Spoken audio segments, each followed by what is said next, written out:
সামান্য চুরির সন্দেহে কেমনে পিটাইতে পারে একটা যুবককে এইভাবে পিটিয়ে নির্মমভাবে হত্যা করে? সকলে বলেন নাউজুবিল্লাহ।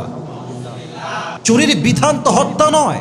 যদি সে চুরি করেই থাকে, প্রশাসন তাকে দেখবে, আইনের লোক তাকে দেখবে, দেশের কোনো মানুষের অধিকার না তাকে পিটিয়ে হত্যা করার। যুবক ভাইরা ঠিক কিনা বলেন?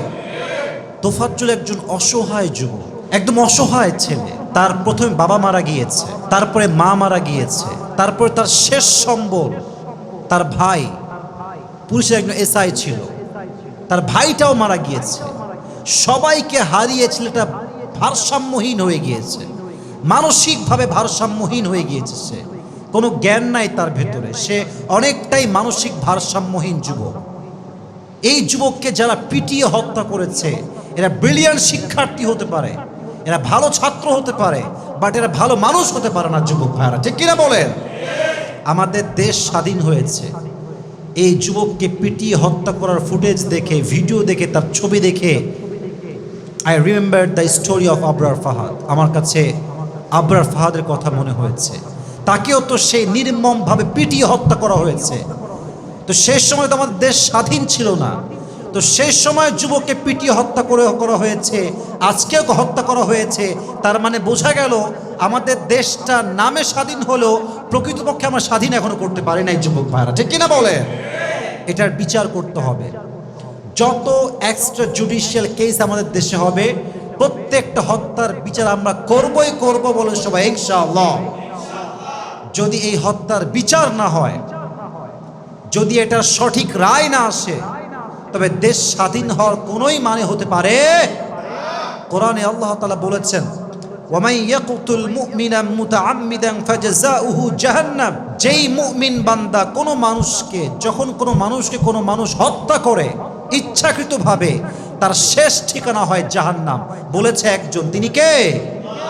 এবং নবীজি বলেছেন, হাদিসে আসছে, কিয়ামতের পূর্বে এত হত্যার সংখ্যা বেড়ে যাবে যে যাকে হত্যা করা হয়েছে সে জানবে না যে আমাকে কেন হত্যা করা হয়েছে, এবং যে হত্যা করবে সেও জানবে না যে আমি কেন হত্যা করছি।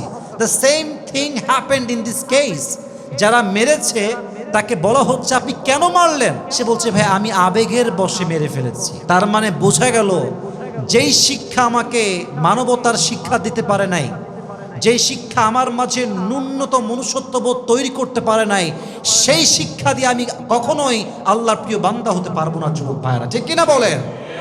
আমার কথা একটা, এই দেশে কোনো বিচার বহির্ভূত হত্যা আমরা মানতে পারবো না। আমাদের কথা হচ্ছে, যদি এটার সঠিক বিচার না হয়, সঠিক তদন্ত না হয়, যারা সঠিক বিচার করতে ব্যর্থ হবে, এদেরকে আমরা পদত্যাগ করতে বাধ্য হব। যুবক ভাইরা ঠিক কিনা বলেন? সবাইকে সবার জায়গা থেকে প্রতিবাদী হতে হবে। প্রতিবাদ করার মাধ্যমে কি হয়, এটার প্রমাণ 5 আগস্ট আমরা পেয়েছি। অতএব আমাদের এটা ওয়াদা, আমাদের এটা প্রতিজ্ঞা যে এই দেশে নেক্সট টাইম কোনো হত্যা হবে না। যদি কোনো হত্যা কেউ কখনো করে, সঙ্গে সঙ্গে তাকে আইনের আওতায় এনে যথেষ্ট সুষ্ঠু বিচার যুবক ভাইরা করতে হবে। ঠিক কিনা বলে? আল্লাহ আমাদের সবাইকে এই সমস্ত বিচার বহির হত্যা থেকে, যে সমস্ত অন্যায় হচ্ছে, এক্সট্রা জুডিশিয়াল কেস হচ্ছে, আল্লাহ সমস্ত অন্যায় থেকে আমাদের দেশকে হেফাজত করুক। আমরা সকলেই মন খুলে পড়ছি আমিন। এই এক্সট্রা জুডিশিয়াল কেস যত বাংলাদেশে আছে, সমস্ত কেসের যেন সুষ্ঠু বিচার হয়, তদন্ত হয়, আল্লাহ সেই তৌফিক দান করুক। সকলেই পড়ছি আমিন।